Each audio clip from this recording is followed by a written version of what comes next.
Kas tai tas magiškas žodis ir didelis pliusas artistui – keltis. Keltis – tai tiesiog tam tikra pėdos forma. Ji labai svarbi balete. Tai pėdos forma, kai mes pėdą ištempiame ir matome tokį kalnelį viršuje.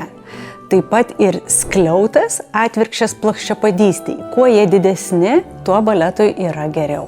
Tai iš esmės yra nulemta genetikos. Vieni tai turi prigimtinai, kiti ne. Ir lavinti tai yra pakankamai sudėtinga. Statistiškai vyrų pėdos baletui yra mažiau tinkamos negu moterų, bet žinoma, būna ir išimčių. Tai vis tik kodėl jinai tokia svarbi? Numeris 1 – estetika. Graži, smaila pėda su gražiais kojos linkiais atrodys visada ilgesnė, grakštesnė. Dar vienas labai svarbus dalykas dėl techninių priežasčių, tokių kaip kūno įsitempimas ir teisingas raumenų pastatymas. Tai padeda kontroliuoti kūną, išlaikyti pusiausvyrą ir išvengti traumų, nes smaili pėda yra stiprus, išlygintas ir lankstus kojos pratęsimas, kuris palaiko visą kinetinę grandinę.